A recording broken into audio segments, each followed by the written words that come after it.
They laughed when she boarded in worn jeans and an old hoodie, whispering that she didn't belong in seat 14F. A flight attendant smirked, asking if she was lost. Businessmen snorted. Influencers sneered. No one noticed the faded eagle patch stitched onto her backpack, or the way her eyes scanned the aircraft like muscle memory. But when the F-22s outside paused mid-mission and a colonel stepped aboard with 3 words, "Night Widow report," the smirks vanished. What they didn't know?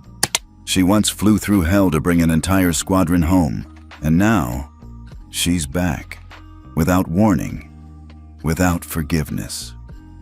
Avery Blake adjusted the strap on her backpack, the faded olive canvas digging slightly into her shoulder as she stepped into the cabin. Her hoodie was soft from wear, its cuffs stretched from years of routine use. Her sneakers bore scuffs that spoke of deserts and tarmacs, not shopping malls. She didn't stand tall, didn't scan the crowd like she owned the place. Instead, she walked with the posture of someone who knew how to disappear when needed. Shoulders low, head neutral, eyes down. "Excuse me, miss," the flight attendant said, blocking her way with a perfectly manicured hand and a saccharine smile. "Boarding for economy is down that way." Candace Morgan's voice carried just enough bite to draw the attention of nearby passengers. Avery offered a small, polite nod and handed over her ticket without a word. Candace's eyes skimmed the stub, then narrowed. "Business class, huh?" she said with an arched brow. Her voice wasn't loud, but the pause she added gave the nearby passengers time to notice. One of them, a man in a navy blazer with a Bluetooth headset, chuckled under his breath. "Must have been a raffle prize," he muttered to his seatmate. Avery said nothing. She had nothing to prove, and no interest in sparring. She simply stepped past Candace and walked down the narrow aisle toward her seat. 14F, a window spot tucked at the rear edge of the business cabin. Savannah Knox, seated across the aisle with a silk scarf looped stylishly around her neck, raised her phone and discreetly snapped a photo of Avery as she stowed her bag. The screen glowed briefly before disappearing into a flurry of fingers and hashtags. Behind Avery, a man in a tailored gray suit, Bradley Thorne, his name tag still clipped from a defense contractor conference, murmured, "She looks like someone who got lost on her way to economy." The woman beside him giggled, hiding her mouth behind a glossy travel magazine. Avery slid into 14F without looking at any of them. She tucked her bag beneath the seat and fastened her belt, her hands steady. Her expression never shifted, but her eyes moved, just enough to take in faces, tone, posture. Nothing obvious, just muscle memory. Candace returned minutes later, handing out warm towels to the first 3 rows. When she reached Avery, she paused, then pivoted sharply, skipping her row without breaking stride. Savannah's phone was up again. The safety video started to play, and Avery leaned back slightly, her fingers brushing the edge of her seat tray. The quiet hum of judgment still lingered around her, coated in the kind of upper-class confidence that doesn't need volume to be venomous. As the plane taxied, a boy across the aisle pointed at Avery's backpack. "Mom, look! That eagle patch. It's like the one in that book about the fighter pilot." The mother, flustered, tugged him back toward his seat. "Don't stare, Liam." Bradley leaned forward with a grin. "Future aviation nerd, huh? Careful. He might end up joining the Air Force and sitting next to the wrong crowd." Avery's hand stilled on her tray table. She turned just enough to meet Bradley's gaze, not with anger, but with the kind of quiet steadiness that unsettles people used to controlling the room. Bradley blinked and turned back to his tablet. Avery looked out the window again. As the aircraft lifted into the sky, the chatter settled. Most passengers moved on, back to emails, playlists, and overpriced champagne. Candace walked past again, taking orders for pre-meal drinks. She skipped Avery's row a second time. Avery didn't bother raising her hand. Instead, her focus drifted, past the clouds, past the surface tension in the air. Something about this flight felt tight, controlled. And it wasn't just the behavior of the passengers. The crew moved with unusual rigidity. The purser, in particular, a tall man with a graying crew cut and pilot wings stitched over his chest, kept glancing back toward the cabin every few minutes, his eyes scanning, stopping, scanning again. At one point, Avery turned just enough to meet his gaze mid-sweep. He froze. It was only half a second, less maybe. But in that moment his expression shifted, slightly. A flicker of recognition. A blink. Then he turned away too quickly, as if caught looking where he shouldn't. Avery didn't move, but her breath slowed. Because she knew that look. Not just familiarity, but protocol. The kind of look someone gives when they see something unexpected, but classified.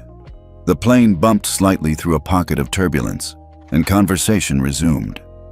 Candace passed Avery again, this time offering drinks to her row, but pointedly skipping her cup. Avery shook her head with a faint, almost invisible smile. Savannah whispered something to Heather, who burst into soft laughter. Behind them, Troy Redford lowered his designer headphones and muttered to no one in particular. She's not even annoyed. Probably used to being ignored. The laughter resumed in low, choked coughs and stage whispers, but Avery didn't hear it anymore, because she was thinking back to a runway in Kandahar. A night sky streaked with tracer rounds. A call sign shouted across a crackling radio. A man's voice, clearer than it had any right to be in that moment, saying, "She brought them home, every last one." Back then, they hadn't called her Avery. They'd called her something else. But no one here knew that. At least, they weren't supposed to. Until that look from the purser. Until that single, flickering moment of silent recognition. The clink of glasses and the rustle of newspapers filled the cabin. The plane had leveled off, cruising smoothly above the clouds. Avery kept her eyes on the horizon, her posture still as calm as it had been since boarding. Around her, the atmosphere had changed only slightly. Still dismissive, still laced with the soft venom of those convinced of their own superiority. "Ma'am, are you sure you're in the right seat?" The question came from Heather Vance, seated directly in front of Avery. She'd turned around with the kind of tight smile that feigned concern but reeked of judgment. Avery didn't answer. She didn't have to. Candace, sensing an opportunity, walked past and paused just long enough to add, "Some people don't seem to understand how airline tiers work." She wasn't looking at anyone else. Another ripple of low laughter spread across the business cabin. Avery's fingers remained still on her tray table, her expression unreadable. It wasn't the first time she'd been doubted based on her appearance, her hoodie, her quiet. But few ever realized how intentional that quiet was. Savannah leaned over to Troy, gesturing not so subtly toward Avery. "You think she used airline points from a sweepstakes or something?" "Probably some PR campaign," Troy replied with a smirk. "Put a normal person up front so they can say they're inclusive." Savannah's phone was already open again, her screen lit by the glow of Instagram. "This is gonna be gold," she whispered. "Caption it, 'When economy sneaks into business.'" Across the aisle, a small voice broke the growing hum of mockery. "Excuse me," the boy said, no older than 8, leaning toward Avery with hesitant curiosity. "You dropped this." In his hand was a luggage tag, tan and frayed at the edges, but intact. It had slipped from Avery's bag when she'd stowed it under the seat. Avery took it gently. "Thank you," she said, her voice low but sincere. Before she could tuck it away, the boy's eyes scanned the tag. "What's GS27 Delta mean?" he asked, pointing to a line printed in faded black ink beneath the barcode. His mother, sitting beside him, flushed. "Liam, don't be nosy." But before she could pull him back, another voice cut in. One no one expected. "It's a military-grade routing code," the voice said quietly. Female, soft-spoken but sharp. The words came from a woman seated alone in the last row of business. Her presence had gone unnoticed until now. No designer clothes, no flashy accessories. Just dark slacks and a navy utility jacket. Her brown hair was pulled into a simple bun, and a plain staff badge hung loosely from a retractable cord at her waist. She wasn't a passenger. She was crew support, one of those behind-the-scenes tech specialists who occasionally flew along to service equipment or update systems mid-flight. The moment she spoke, Candace shot her a look. "I don't recall authorizing crew tech to speak with passengers," Candace said, her tone icy. The woman raised a brow. "I wasn't speaking to you." Then, calmly, she returned to her tablet. Liam was still staring at Avery's tag. "So, is it like a secret code?" His mother whispered something in his ear, urging him to sit back down. He did, reluctantly. Avery placed the tag back into her bag, zipping the front compartment with deliberate care. Across the aisle, Savannah chuckled. "Bet it's just a fake to impress the kid." Bradley, ever the cynic, added, "You can get those printed online. Hell, I had one made for my dog." Avery said nothing, but her hand, resting on her knee, flexed once. A silent tell for anyone who knew how to read combat body language. She wasn't angry. Not yet. But the pulse had shifted. Candace returned with meal trays. She handed Bradley his roasted chicken with practiced grace. Heather received her salmon fillet with a wine pairing. When she reached Avery's row, she paused. "Oh," she said flatly. "We're out of beef. Guess it's vegetarian for you." Avery looked up, her expression neutral. "Fine." Candace set the tray down a little harder than necessary, the cutlery clinking against the plate. Then she moved on. Savannah gave a mock gasp. "No steak for the guest of honor?" Troy followed with, "Budget cuts hit different up here." Laughter again. But this time, it wasn't unanimous. In the rear of the cabin, the tech crew member looked up once more. Her eyes flicked briefly from Avery to Candace to Savannah. Then quietly, she tapped something on her tablet, scrolling through an internal flight log. She paused, narrowed her eyes, then tapped again, this time on a secure access field labeled Command Level Log Review, Flagged Personnel. It required authorization. She hesitated, then entered her credentials. Access denied. She tried again, routing through a back-end access link she'd been taught during a Department of Defense upgrade exercise. A faint green light blinked once. Then a warning flashed. Restricted access. Tier 1 clearance required. Report detected inquiry. Her eyes widened. Back in 14F, Avery had finished her meal. She sipped water slowly, then turned slightly, just enough to glance toward the tech woman without drawing attention. Their eyes met for a heartbeat. No words, just recognition. The tech woman blinked first and looked away. From across the aisle, Heather leaned toward Bradley. "You'd think she'd be grateful for all the attention. Some people are so sensitive." Bradley laughed. "Probably thinks she's better than us." Avery leaned back in her seat. She wasn't better, but she was different. And the problem with people who rely on appearances is this: they always underestimate the ones who choose not to be seen. The smell of reheated chicken and burnt espresso lingered in the cabin. The chatter had mellowed to a self-satisfied murmur as trays were cleared. Candace made her rounds with the energy of someone performing, not serving. Each interaction a display, each gesture calculated. The business class passengers leaned into the ambiance, sipping wine and affirming their place atop the invisible hierarchy that governed these flights. But when she reached Avery's row, she stopped short. "I'm sorry," Candace said, her tone sweetened with artificial sympathy. "But it seems we're completely out of coffee." Avery looked up. "I didn't ask for any."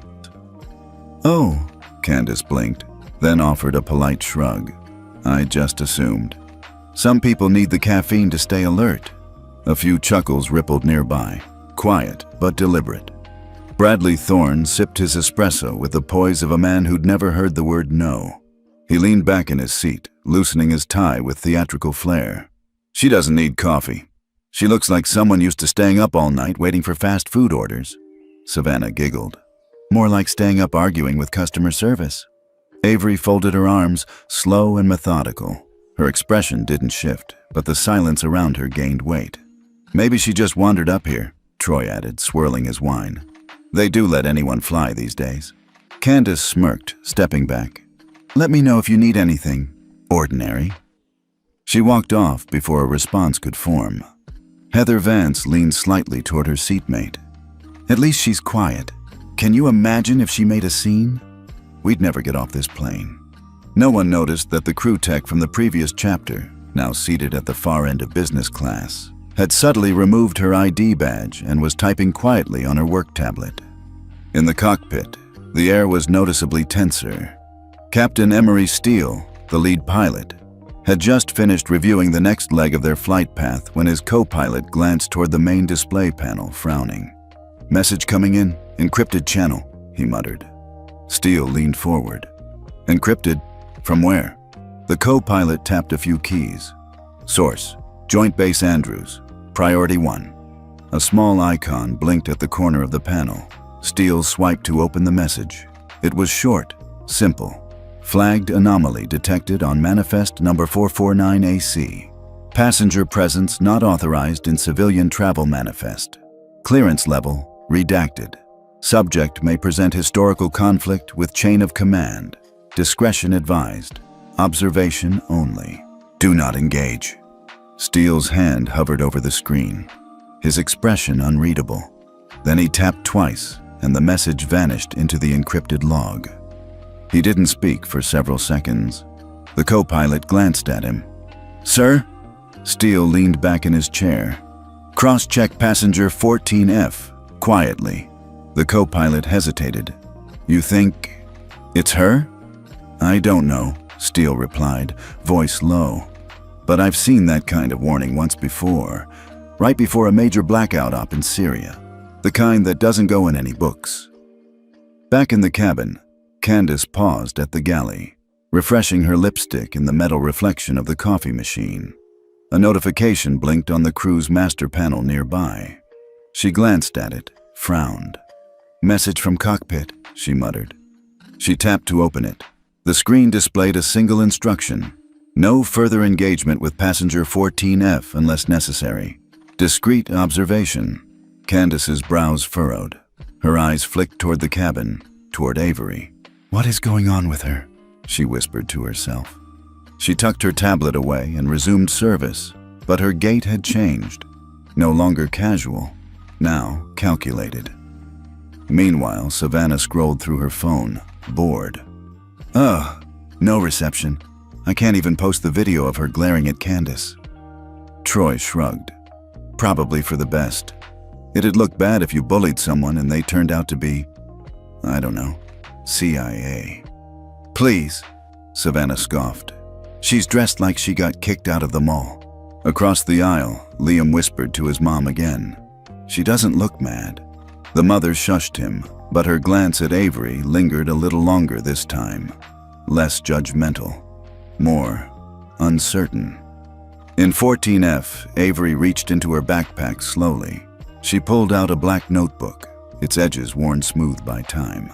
She opened to the middle, past old maps, scribbled formulas, and torn corner tabs, until she reached a page that had only 3 words scribbled in the margin. Night Widow. Silent return. She tapped the corner of the page twice with her index finger. Her eyes didn't leave the words. From the rear, the tech crew woman was watching. She leaned back slightly, activating a secure screen overlay on her tablet. The code she'd input earlier was still flagged, still flashing that same line. Tier 1 clearance required. Her eyes narrowed. Then she began typing again. This time she rerouted the query through a channel she'd learned during a one-time seminar with a DoD cyber analyst, something no tech staff was supposed to try mid-flight. The result came back in less than a second. Not an error, not an access denial, just a line of text in red. Subject redacted from system. Clearance, presidential override only. Her fingers froze above the screen. In 14F, Avery tucked the notebook away and turned toward the window. For the first time since boarding, her expression changed. Not anger, not discomfort, but readiness. Something had shifted in the air, and she could feel it. In the cockpit, Captain Steele stared ahead, hands gripping the yoke. Whoever she is, he murmured, She's not someone you forget. Night, blacker than oil. The kind of darkness that doesn't just surround you, it swallows you whole. Avery crouched behind the shattered wing of a downed aircraft, her pulse thudding in her ears. Sand whipped across the tarmac like tiny razors, slicing through her exposed skin. The radio in her hand sputtered static. Explosions lit the sky in the distance, too close for comfort. "Night Widow, do you copy?" A voice crackled in. "Status report. Are you still alive?" She clicked once, a simple acknowledgement. Then she scanned her surroundings. 3 injured crew members lay behind her, breathing shallowly. One was barely conscious. 2 more had made it to the hangar, she hoped. That left 5 unaccounted for. She didn't flinch. Instead, she stood, holstered her sidearm, and began dragging the nearest man, Corporal Diaz, toward the shadows of the hangar. One arm slung over her shoulder, one breath at a time. The mission hadn't just gone sideways. It had disappeared from the books entirely. No one would talk about what happened here. No medals, no debriefs, just silence. And in that silence, she'd made a choice: save them all, or die trying. Avery's breath caught for a second as the memory pulled her under. But just as quickly, the cabin's gentle turbulence brought her back. The cabin lights dimmed to a soft, amber glow. The passengers, having long since finished their meals and complaints, had slipped into a strange quiet. Sleep masks, wine refills, a few whispered conversations. Avery blinked once, twice, then resumed scanning the cabin from behind her lashes. That's when she heard it. The voice wasn't loud, but it had the weight of accusation. Well, isn't this a surprise?" Avery turned slightly. A man in his late 50s stood in the aisle, his hair thinning but his posture still rigid, like a habit from years past. He wore a sports coat and slacks, but there was something unmistakably military about the way he carried himself. He was looking straight at her. "I thought they court-martialed you," he said. "But here you are, flying commercial. Must have run out of hiding places." Candace perked up nearby, sensing something delicious brewing.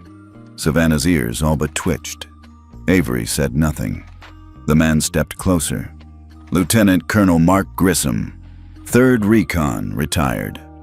He gestured vaguely at his chest. "Maybe you remember. You left us to rot in Raqqa." The name dropped like a grenade. Avery's jaw didn't move, but her fingers curled slightly around the edge of her armrest. Across the aisle, someone whispered, "Wait, what did he say?" Grissom didn't wait for confirmation. He looked around, addressing the cabin as if they were his new audience. "You know what they called her back then? Night Widow. Like she was some legend. Turns out, legends bleed like the rest of us." Candace's eyes lit up with the thrill of gossip elevated to scandal. "Is this true?" she asked, her voice falsely soft, as though she were a concerned friend. "You were in the military?" Avery's voice, when it came, was quiet. "Yes." "And you abandoned your post?" Heather Vance asked sharply. "That's what he said, right?" Grissom smirked. "She was pulled from the field mid-op, disappeared. The rest of us had to clean up the mess." A hush fell over the cabin. Even the ambient music seemed to quiet. Avery didn't respond. She didn't deny it, and that silence rippled louder than any outburst. Troy Redford raised his brows. "Is this some kind of undercover redemption arc, or just a PR tour gone wrong?" Savannah's phone was already up again. "Is this post-trauma tourism? Because that would be so on brand." Liam, the boy from earlier, looked confused. "What's a deserter?" His mother hushed him again, but she looked at Avery differently now. Not with judgment, but with something closer to fear. Candace leaned toward Grissom. "You're sure about this?" "I don't forget faces," he said. "Especially not ones that got good people killed." That did it. The whispers turned into murmurs. Glances shifted. The judgment wasn't subtle anymore. It was loud, invasive, and sharp. But Avery just sat there, still, grounded, until her eyes found the tech crew woman again. Still at the back, still quiet, but her eyes hadn't left Avery since Grissom had spoken. Her hands were clenched around her tablet. She wasn't smiling. In the cockpit, the co-pilot looked over at Steele. "Sir, passenger 14F. She's drawing attention." "I know," Steele said. His voice was tight. "You believe what the guy said? About desertion?" "I don't believe anything until I see the full file," Steele said. Then, after a pause, "But we're not getting that file, are we?" "No, sir." Back in the cabin, Grissom returned to his seat with theatrical pride, adjusting his blazer like he'd just testified before a courtroom. Savannah leaned into her camera phone and whispered, "You heard it here first. Our mystery passenger might be a traitor." Avery finally moved. She leaned forward slightly, unclipping her seatbelt. Slowly, she reached into the front pocket of her backpack and pulled out a single item, a patch, no larger than her palm, black and gray. An eagle mid-flight. Its edges were torn, scorched from something long past. She placed it on her tray table, then folded her hands. The whispering stopped, because even those unfamiliar with military insignia recognized that patch. And those who did, Candace included, went silent. Grissom's face paled slightly. Avery didn't speak. She didn't need to. The patch spoke louder than any defense. The tension was no longer subtle. It wrapped the cabin like an electrical charge. Silent, humming, ready to strike. Avery stared out the window as the city below crept closer. The announcement had just come through. "Brief refueling stop at Joint Base Andrews. Remain seated unless otherwise instructed." Simple, procedural, but the air was anything but normal. Candace moved quickly, lips pursed, eyes hard. She walked to the galley, tapped a command on the crew console, and activated the priority line. "This is Senior Attendant Morgan, Flight 449AC, requesting security detail at refueling stop. We have a passenger on board with suspected military desertion history. Potential security risk, row 14F. The words were cold, precise, too eager. Across the aisle, Savannah gasped dramatically. "Oh my God, this is actually happening." Troy laughed. "Do you think they'll cuff her in front of us? Like on TV?" Heather added, "It's what happens when people try to sneak into places they don't belong." Bradley sipped his wine, smug. "You know, if this is some kind of loyalty program stunt, it's not working."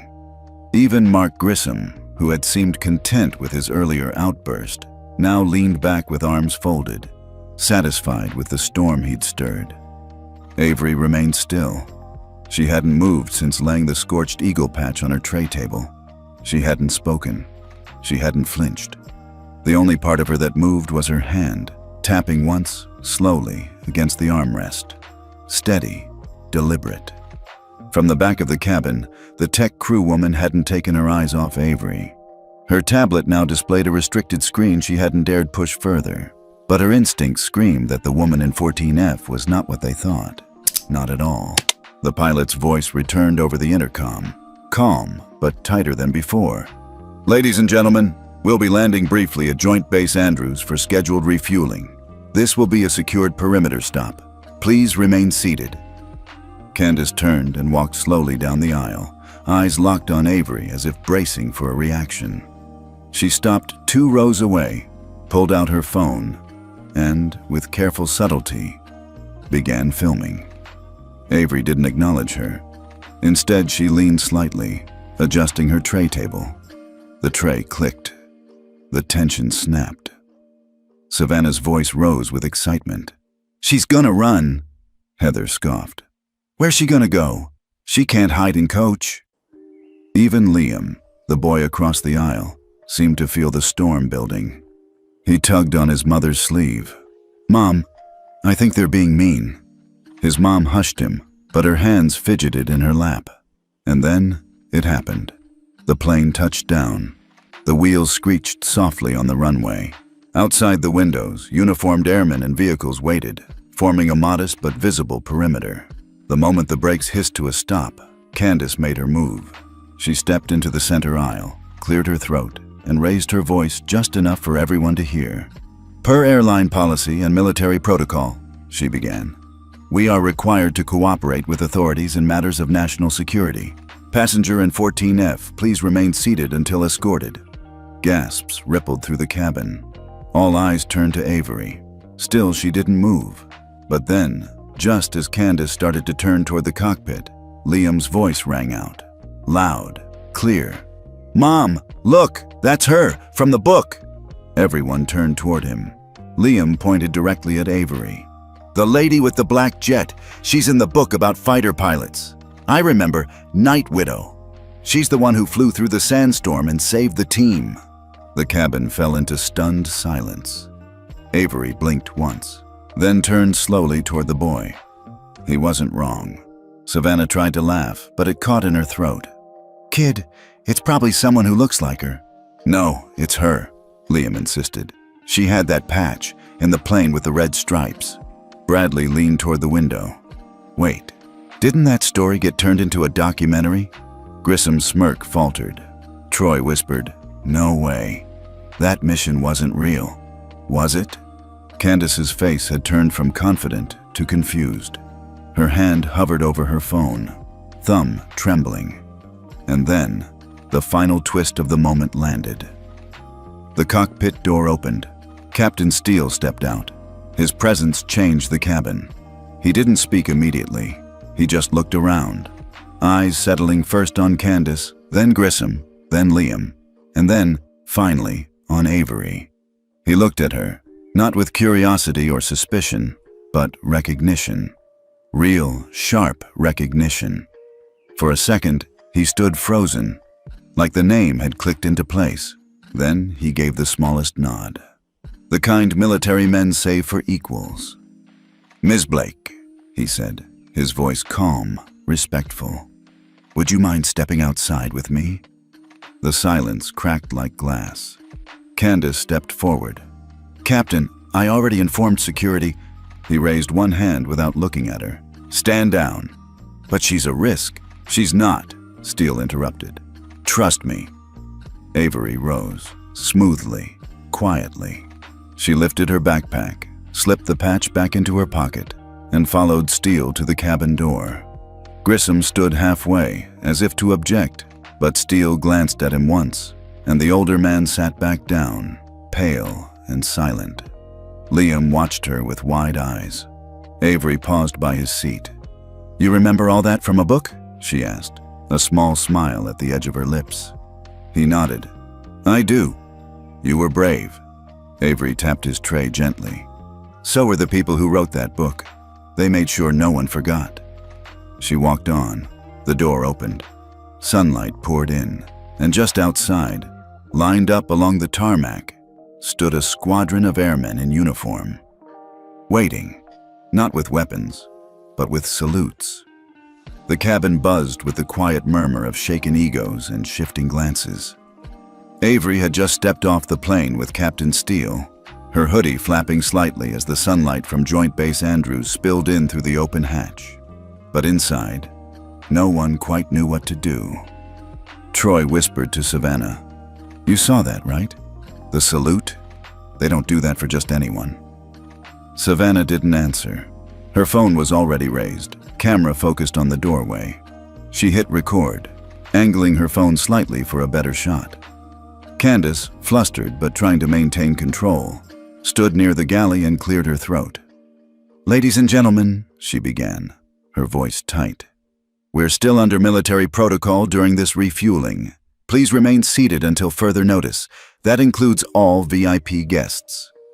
It sounded official, but her confidence had cracked. She kept glancing toward the door, toward the place Avery had disappeared, and then to the captain's seat, now empty. In the far rear of business class, the tech crew woman sat upright, tablet in hand. Her badge had been clipped to her waistband again, half covered by her jacket. She glanced down, rechecking her access trail. The last query she had run, after bypassing multiple internal firewalls, had returned only one thing. Subject status, restricted, Tier 1 clearance required. It hadn't said who Avery was, but it had screamed loud enough. You are not cleared to know. And for someone who had quietly spent years assisting with classified avionics updates and working under layers of anonymity, that response chilled her more than anything. Because she knew what Tier 1 meant. It didn't just block access, it erased history. Meanwhile, in row 12, Heather leaned across the aisle to Bradley. She's probably part of some propaganda initiative. I mean, why else would a military base let her walk out like that? Bradley was less confident now. That patch she had, you think it was real? I've seen replicas on Etsy, Savannah chimed in, not taking her eyes off her phone screen. Watch. If I zoom in here, we can probably find a manufacturer tag or something.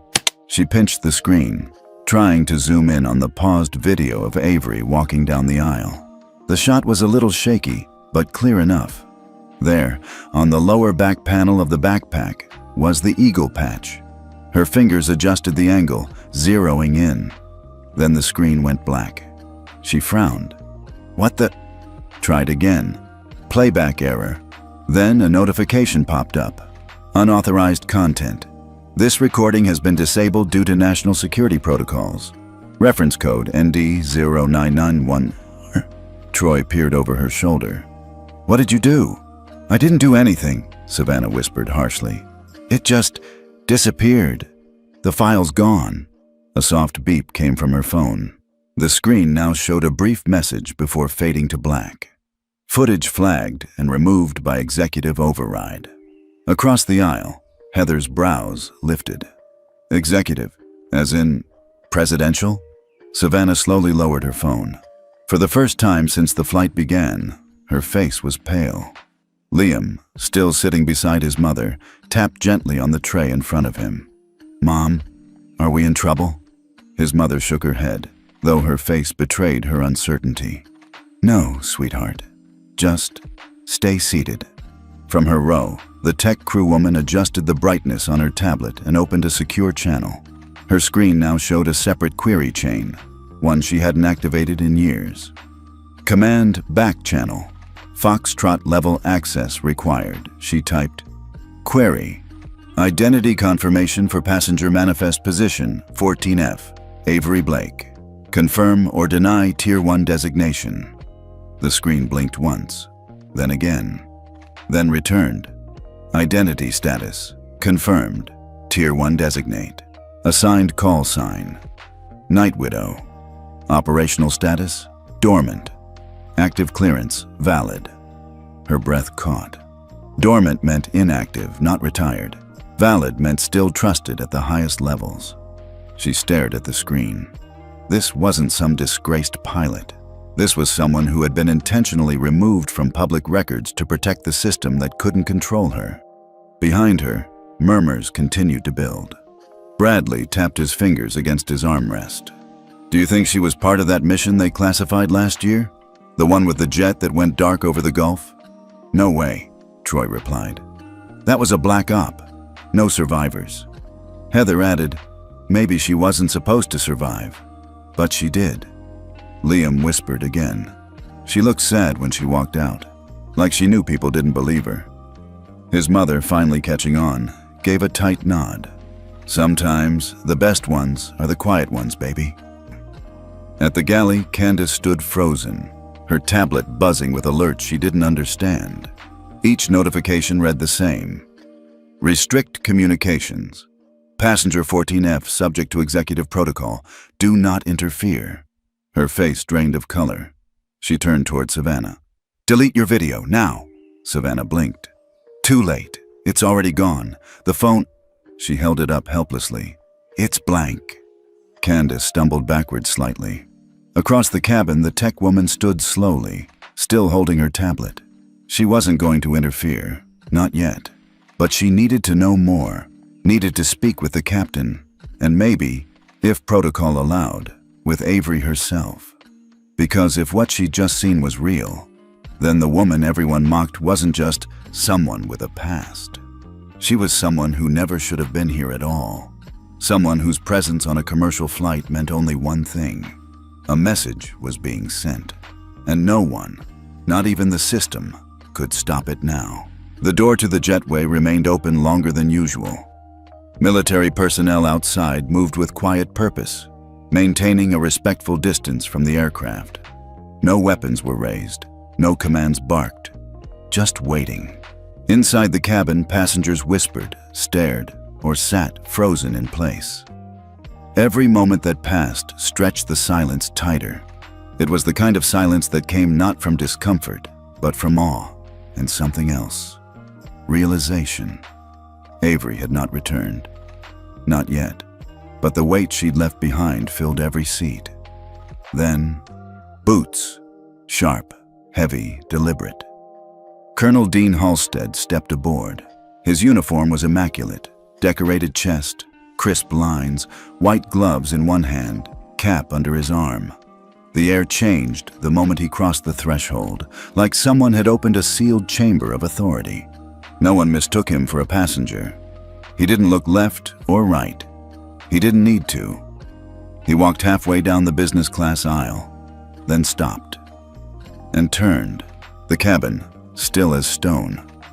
Colonel Halstead scanned the passengers slowly, his gaze steady, unhurried. Then, in a voice forged by decades of command, he spoke. "Where is Night Widow?" Silence. The question didn't need clarification. There was no doubt who he meant. Several passengers instinctively turned toward 14F, now empty. Liam, the boy, sat upright. "That's her name," he whispered. "Told you." Savannah's phone lay useless in her lap. Her hands had stopped recording minutes ago. Troy's smirk had vanished. Bradley Thorne adjusted his collar. Even Candace couldn't summon a word. Colonel Halstead continued. "I served with Night Widow. I flew under her in situations no one talks about. She carried squadrons through battles the public doesn't even know happened. And she did it without recognition, without politics, and without hesitation." He paused. "Some of you may think you know who she is, or what she did." He leaned forward slightly, lowering his voice, but making it all the more powerful. "You don't." A murmur swept the back of the cabin. Grissom, the man who had accused her earlier, visibly paled. He shrank back into his seat. Halstead straightened again. "Passenger 14F, he said firmly, "is not a threat. She is not a problem. She is not a rumor." He put his cap back on. "She is the reason many of us are alive." Then, another sound. From the rear galley, a rustle. Someone stood.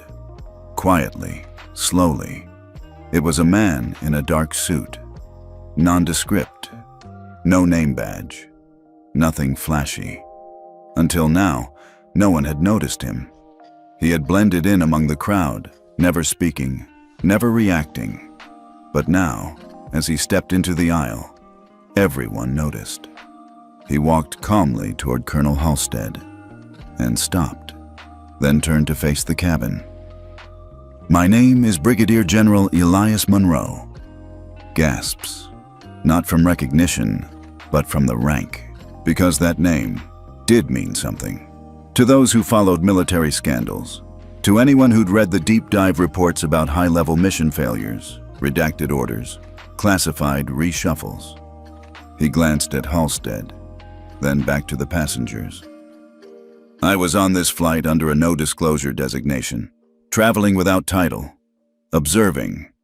His eyes settled on Candace, then Savannah, then Bradley, then Grissom. "You all made it very clear what you thought of the woman in 14F. You judged her, mocked her, filmed her, laughed." He paused. "Allow me to correct the record." Savannah sunk lower in her seat. Bradley turned away. Elias Monroe took a breath. 15 years ago, I authorized Operation Tetherfall, a recon mission in northern Syria. Deep territory, unstable conditions, poor intel. Avery Blake, call sign Night Widow, was tasked with support and extraction. The mission failed, not because of her, because of my orders. Orders that cost lives. No one breathed. I gave the call to pull her team. Mid-extraction, I signed the order that stranded her and 9 others. I filed the report that blamed the weather, not the leadership. I signed off on the documents that scrubbed her name from record. He swallowed. And she still brought them home. Liam's mouth dropped open. Candace looked like she might faint. I buried her career, Monroe said softly. Not out of malice, but out of fear. Fear of what it would mean if the public knew a junior officer had outflown the failure of a general. Avery still hadn't returned, but her absence filled the air. She could have exposed me, Monroe continued, but she didn't. She disappeared, silently. No medals, no press, just gone. He looked down. And now, here, on this plane, I witnessed what I hoped I never would, that the same woman we failed, we still judge. A long beat passed. Then Monroe looked directly at Liam. You were right, son.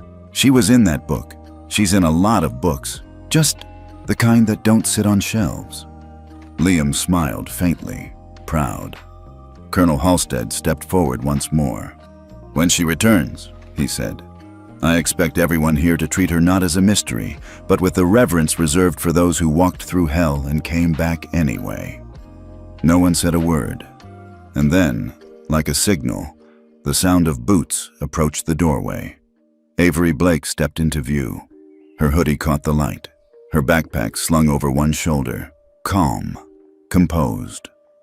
Monroe turned. Their eyes met. He didn't speak, just offered a solemn nod. Avery returned it. No anger, no bitterness, just quiet acknowledgement, because the name they'd forgotten had never forgotten them. The sun hit the tarmac like a searchlight, bright and unwavering.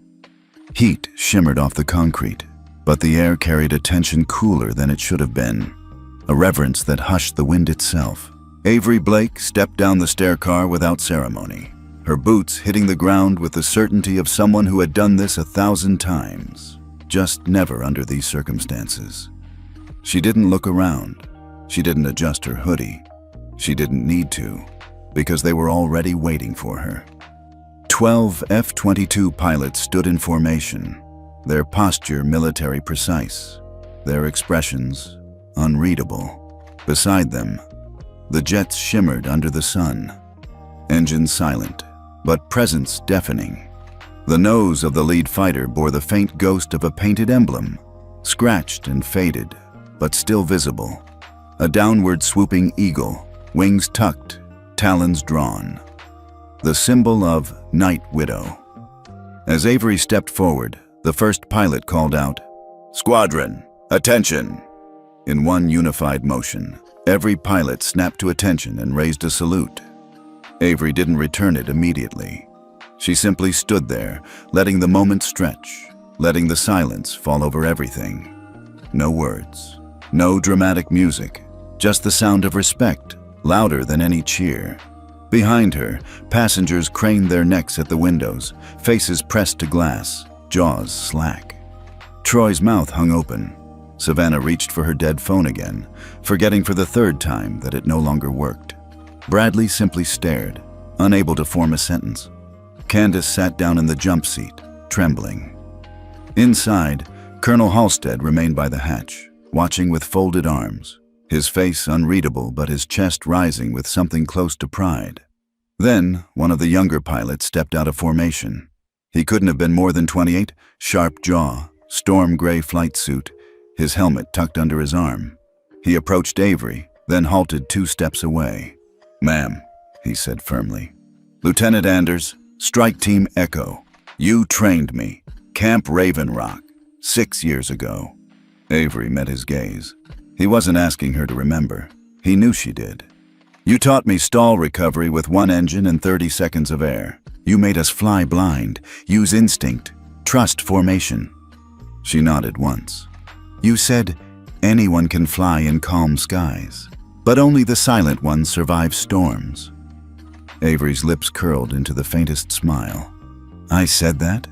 You said it while you were chewing a guy out for blacking out mid-roll." That earned a quiet chuckle from another pilot in formation. The spell, briefly, bent into warmth. But then Lieutenant Anders's face shifted, became somber. "We thought you were dead," he said. When the reshuffle happened, when they erased your name from our files, we thought maybe—" "I know," Avery interrupted gently. "You weren't wrong to think that." Anders swallowed. "They told us you disobeyed orders, that you broke rank, that you endangered the chain of command." Avery tilted her head slightly. "And now?" Anders didn't hesitate. "Now I know they were scared of you." The pilots behind him didn't flinch. He continued, voice growing steadier. "They were scared because you trained a generation of flyers to question, to think, to lead. And when the leadership got dirty, when the audit started and the power shifted, they couldn't control you." The words floated in the dry air like smoke from an old fire, finally finding air. "So they buried you," Anders said. "But they didn't realize you trained us." Avery blinked slowly. A shadow passed over her face.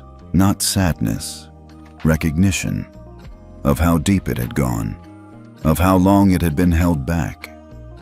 Halstead finally descended the stairs behind her and stood to her right.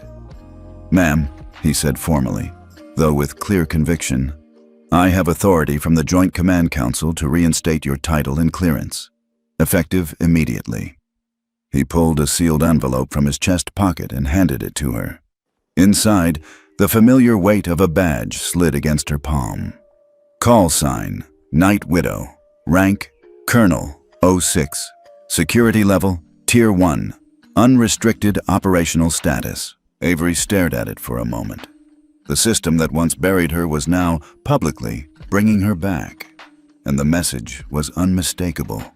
They could no longer silence what she stood for. Lieutenant Anders stepped forward again. "One more thing, ma'am," he said, his voice quieter now. He reached into his chest pocket and pulled out a folded cloth square, carefully wrapped. He handed it to her. She unfolded it. A small metal pin gleamed under the sun, a flight insignia, worn but polished. "Our squadron flies under your original motto," he said. "No one forgotten, no one silenced." Avery closed her hand around it. Behind her, Monroe, still inside the plane, watched silently from the forward cabin. His face showed no bitterness, only gravity. Candace didn't dare look out the window again. The passengers were no longer whispering. They weren't judging. They weren't filming. They were watching, some ashamed, some in awe. Avery turned back toward the jet for a moment, as if deciding whether to reboard. She didn't. Instead, she faced her pilots, tucked the pin into her hoodie's breast pocket, and finally returned the salute. It was sharp, precise, absolute, and it said more than any speech ever could. Retribution had arrived, and it wore no anger, just truth and silence. It started with a whisper. A blurry phone video, filmed through the cabin window, captured Avery Blake stepping onto the tarmac, her figure framed by saluting F-22 pilots. It wasn't Savannah's video. Hers had been scrubbed clean by military protocols. This came from another passenger and coach, a quiet woman who hadn't spoken once during the flight, who had simply watched, recorded, and posted with one caption. She didn't say a word, and the world bowed. Night Widow had respect earned. The video hit social media 5 minutes after takeoff resumed. By the time the aircraft cleared Virginia airspace, it had already reached 2 million views. 15 minutes later, it was at 6 million. By the time Avery stepped back into the aircraft, helmet in hand, rank restored, silence intact, the internet had already begun its reckoning. "Wait, is that our flight?" Savannah gasped, scrolling through her notifications. Her face lost all its signature color as she turned her screen to Troy. "Oh my God, I'm in the background, I'm in the video!" Troy leaned in. "No way!" The frame was unmistakable. Savannah's smug face, frozen mid-laugh. Behind her, Heather, whispering something with raised eyebrows. Candace walking past Avery's row without offering service. All captured, all shared. The comment section exploded. "That woman in the hoodie is a legend. These passengers? Every one of them deserves to be named. Let's find out who they are. The silent ones? They're the ones who save us. Within minutes, names were unearthed. Savannah Knox, influencer with a skincare brand built on empowerment. Within an hour, 3 sponsors had issued public statements cutting ties. Troy Redford, startup CEO of an inclusive tech platform. His investors were tagged on Twitter. By the end of the flight, his board had initiated emergency talks. Heather Vance, senior partner at a high-profile law firm known for ethics-first litigation. Someone on Reddit found a speech she gave about workplace respect and played it side by side with her smirking in the viral video. Bradley Thorne's LinkedIn profile lit up like a fireworks show. Connections questioned, employers received messages. And then someone found a podcast interview where he'd bragged about knowing how to sniff out weakness in a room. The line hit differently now. And Candace? Her name was trending globally. Hatch Candace Morgan, flight attendantville, salute. Her not you. She sat stiffly in the jump seat, eyes glued to her own phone, watching the comments flood in. You're the face of why people don't trust those in charge anymore. She stayed silent. You got loud, and you lost. A message from her supervisor appeared on the screen. Candace Morgan, suspended pending review. Immediate termination under consideration. Do not report for duty. Her hand trembled as she lowered the phone. Bradley muttered, "This is out of control. It was just a misunderstanding." "No," said a voice. Everyone turned. It was Heather. She looked shaken, not by the backlash, but by something else. Something deeper. I know who she is." Troy raised a brow. "We all know now. She's Night Widow." "No," Heather said slowly. "I mean, I've seen her, years ago, in court." A few people leaned closer. "I was a junior attorney on the Parenson case," she said, eyes unfocused. "Massive federal litigation. Our team was sure we had it in the bag." Bradley scoffed. "And? We lost. We couldn't figure out how. Our entire argument collapsed mid-trial. The opposing side had this strategy. It was surgical, like they knew every move we were going to make. We never saw the strategist, just the lead attorney." She paused. "But afterward, I heard a name." She looked directly at Avery now, who sat back in 14F, quiet as ever, the badge tucked discreetly into her hoodie. "They said her name was Blake. Avery Blake, former military, shadow strategist, operated under sealed consultation." Avery didn't blink. Heather exhaled. "I laughed when I saw you on this flight. Thought you were out of place. But now I realize you've been in the room the whole time. Just not where we expected." Avery's gaze didn't waver. Heather sank into her seat. "We didn't beat you. You let us think we won." Avery said nothing. She didn't need to. The flight continued in strained silence. From the coach cabin came a voice, an older woman, speaking just loud enough for those near the front to hear. "She didn't shout. She didn't threaten. She didn't need to." Someone murmured in reply, "Because power doesn't yell." By the time the plane began its descent into DC, the mood had shifted entirely. There were no more smirks, no more whispers, just the kind of stillness reserved for moments when people realize they've stood next to history and mocked it. As the wheels touched the runway, a final notification pinged across Troy's phone. DOJ to review military erasure protocol after viral incident involving Night Widow. He looked at Savannah. "You think she's going to speak publicly?" Savannah shook her head. "She doesn't have to. The world's already listening." From the corner of her eye, Avery watched the city skyline blur past the window. She hadn't planned on being known again, but the system that silenced her had just made her louder than ever, and she hadn't spoken a word. The room was smaller than Avery expected. It wasn't the grand marble hall of televised hearings, not the soundbite theater the public often saw in news clips. This chamber, buried deep in the Capitol's secure wing, was utilitarian. Low ceiling, dark wood, 5 senators behind a long curved desk. Cameras were banned. The transcripts would be sealed. Avery sat alone at the table across from them. No lawyer, no uniform, no notes. Just her and a glass of water, untouched. The senator in the center, a lean man with silver hair and a voice like gravel, leaned forward. "Colonel Blake," he began. "Or would you prefer—" "Avery is fine," she said evenly. He nodded. "Avery, you've declined reinstatement into the armed forces, despite unanimous clearance and full executive support." "I have," she replied.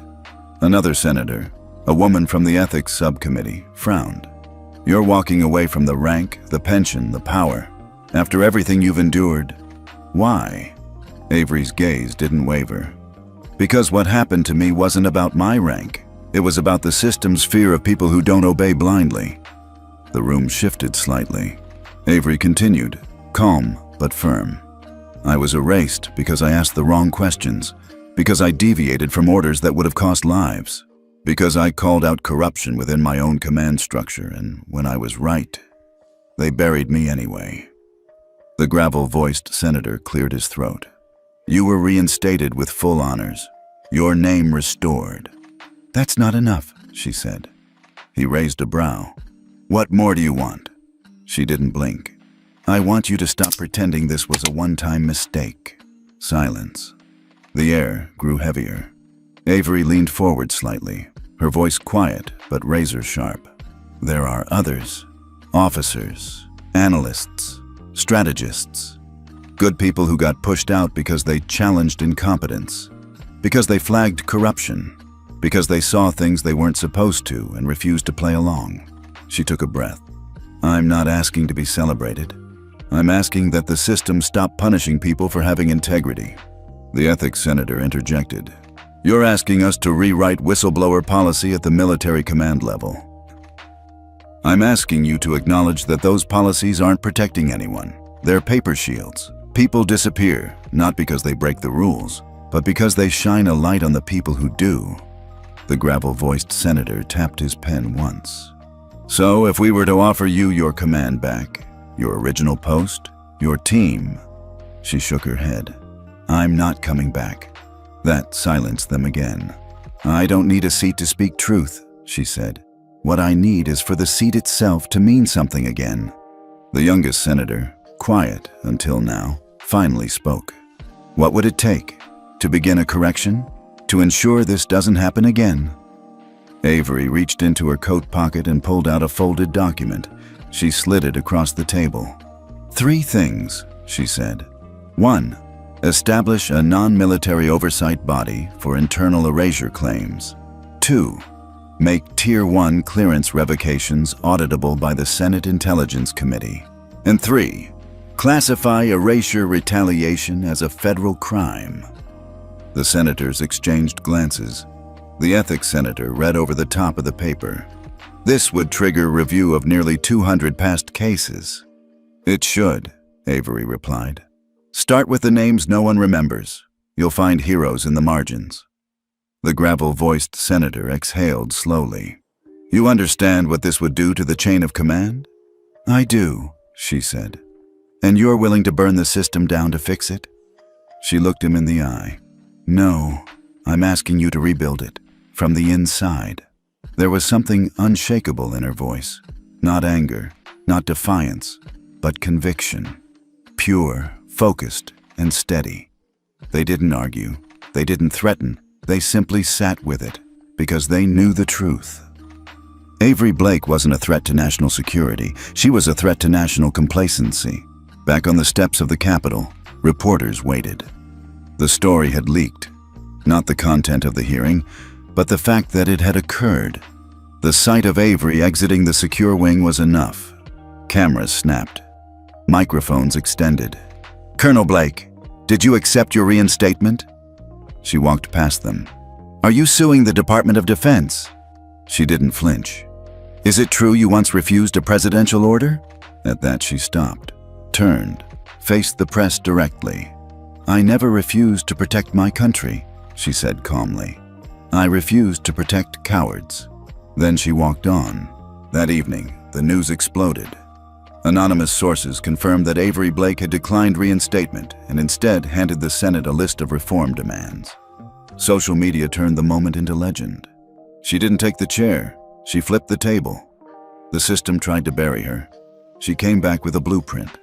One tweet went viral within minutes. She spoke in silence for years, then in 1 hour made the whole system stutter. Within 24 hours, the Subcommittee on Military Oversight issued a statement of intent, a full internal review of erasure-based disciplinary actions. The press release included one phrase never before seen in military governance documents, referred by Night Widow Protocol. And just like that, what had started as mockery on a flight became a legislative movement. Not because Avery shouted, but because when the system tried to hide her, she came back and made it look in the mirror. The signature was quick, almost too quick for something that would change the course of military protocol forever. At precisely 0900 hours, in a quiet conference room buried inside the Pentagon's southeast wing, representatives from the U.S. Air Force and the Department of Defense signed off on a document titled Blake Directive 01, Establishment of Internal Oversight Committee for Clearance-Based Erasure and Whistleblower Retaliation Cases. The name was no accident. Blake Directive. Not Night Widow, not Colonel, just Avery Blake. Civilian, witness, survivor, reformer. The table where the papers were signed was surrounded not by journalists or generals, but by analysts, techs, auditors, and legal specialists. These were not the people who made headlines. These were the people who made change last. Avery sat at the back of the room, not at the table, not flanked by security or press, just present, observing, calm. When the final document was passed to her, she didn't hesitate. She signed with a steady hand. No cameras flashed, no applause sounded.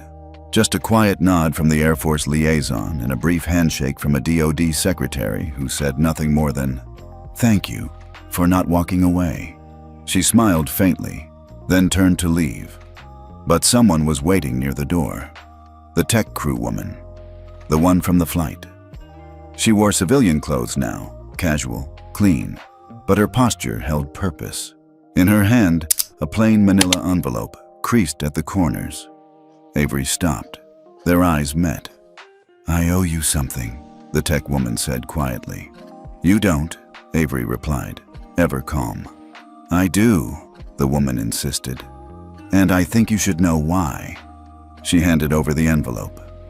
Avery opened it slowly. Inside, copies of access logs, query records, and a detailed timestamp trail, a digital fingerprint of how her file had been reactivated, legitimately, quietly, from inside the system. Avery raised her eyes. "This was you." The woman nodded. "I didn't override anything," she said. "I didn't hack or leak. I just looked carefully and found what had been buried." Avery studied her more closely now. Not the uniform, not the badge, those were gone. But the face. There was something familiar. Not in the woman herself, but in the way she held her composure. A quiet precision. "What's your name?" Avery asked. The woman hesitated, then straightened. "Ellie Carter, Civilian Systems Specialist, Joint Forces Avionics Division." Avery tilted her head. "Carter," Ellie nodded. "My father was Captain Nolan Carter. You flew with him, Operation Daggerfire. He didn't make it home." Avery blinked once. "I remember," she said softly. "He refused to eject until the medevac cleared. Held altitude with one engine and a half-burned wing." Ellie's voice caught. "He talked about you in every letter he sent. Called you the reason I'll make it home." She paused. "When he didn't, we still got the patch. Yours, folded inside his flight journal. And I knew one day I'd work where you did. And when I saw your name flash red in our system, I knew it was you." Avery swallowed. "I didn't know he had a daughter." "I was 7 when he died," Ellie said. "But I've spent the last 15 years chasing his shadow, and I finally found the person he trusted most."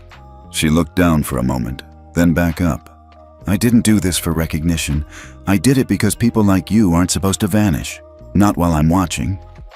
Avery stepped forward and placed a hand lightly on Ellie's shoulder. "You watched," she said quietly. "And that changed everything."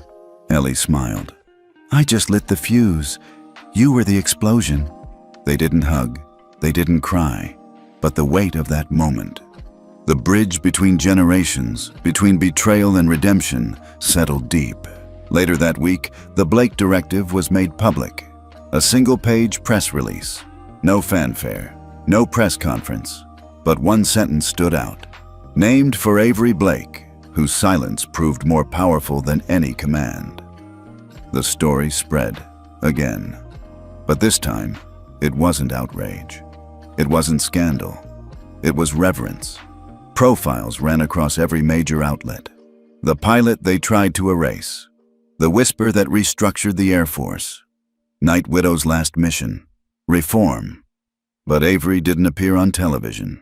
She didn't tweet, didn't post. She simply returned to a life she'd built in the margins, volunteering at veteran outreach programs, mentoring young cadets behind closed doors, giving no speeches. Yet everywhere she went, the patch was recognized. Not because she wore it, but because others started to. New recruits, civilian techs, quiet fighters who saw what one person's silence could do. And Ellie? She was promoted 6 months later. Her first act as technical director.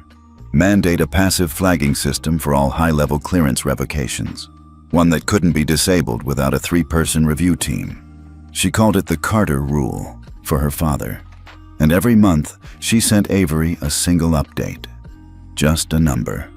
Number of attempted erasures prevented. 7, 12, 19. And on the day she wrote 34, she added a note. One of them reminds me of you.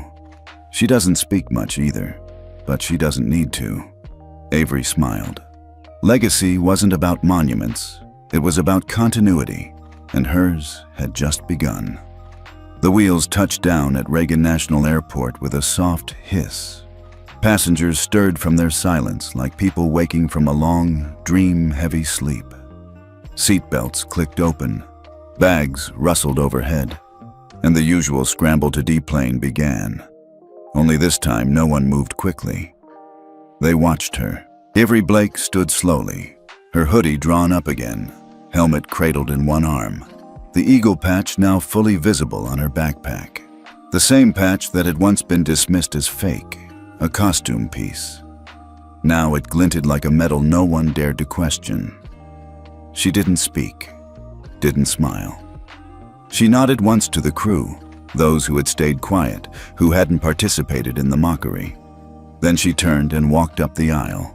Her steps were quiet, deliberate, and somehow, each one echoed louder than the engines outside. Passengers parted for her, unconsciously. A path opened in silence. Heather Vance, the once condescending attorney, didn't try to meet Avery's eyes. She simply looked down at her hand, folded neatly in her lap. Troy Redford, slouched low, clutched his phone as if he could hide behind the black screen. Savannah Knox didn't even raise her phone. For once, there was nothing she could post to salvage herself. Bradley Thorne, the man who once joked about fast food and bus stations, reached out as if to say something. Maybe an apology, maybe an excuse. Avery didn't look at him. She didn't need to. She was already gone. Outside the terminal, the world continued. DC was alive as always. Blinking traffic, swarming taxis, men in suits checking emails as they walked. But inside the airport, a strange stillness followed Avery. The kind people feel when they've seen something they don't fully understand. People whispered, "That's her, right? From the flight? She's the one in the video." No, she's more than that. She's the one they tried to erase. Avery passed through the terminal without stopping. No one blocked her path. She walked through automated doors and into the morning sun. And there, by the curb, stood Marshall Blake. Simple navy suit, clean cut, no entourage, just presence. He said nothing as Avery approached, just opened the car door. She slid in, setting the helmet gently beside her. He paused before closing it. "They're still watching, you know," he said. Avery looked out the window at the crowd still gathered near the exit. "Let them." The door closed, and the car pulled away, but not everyone had moved on. Near the family arrivals section, a little girl with pigtails tugged on her mother's sleeve. "Mom, it's her, the pilot lady." Her mother, startled, looked up from her phone. Her eyes widened. The girl ran forward, clutching a notebook and a pen. Her pink backpack bounced behind her. Avery noticed the motion just as the girl stopped in front of her car, breathless. "Excuse me," she said shyly. "You're the one from the sky, right? From the video?" Avery stepped out before the car had fully stopped. The girl offered the notebook. "Can I get your name? Please?" Avery crouched, taking the notebook with care. She opened to a blank page, wrote, "Avery Blake," then paused, and underneath, in clean, steady print, added, "To those who rise when forgotten." She handed it back. The girl beamed. "Thank you." Behind her, her mother whispered, "Thank you for everything." Avery nodded, stood, and turned back to the car. But the sky interrupted her. A low rumble rolled across the clouds, subtle, almost mistaken for traffic, until it became undeniable. Two streaks of motion split the sky above. Silver shadows moving in perfect sync. F-22s, flying in formation just overhead. No announcement, no show, just a silent salute. Avery looked up. The jets tilted slightly in a coordinated bank, wings glinting in the sun. Then they climbed, disappearing into blue. Marshall stepped out of the car, watching with her. "They followed you here." Avery didn't answer, but her fingers brushed the patch on her backpack just once. The final moment had no applause, no medals, just the hum of flight, and the knowledge that for the first time in a long time, she had not been erased.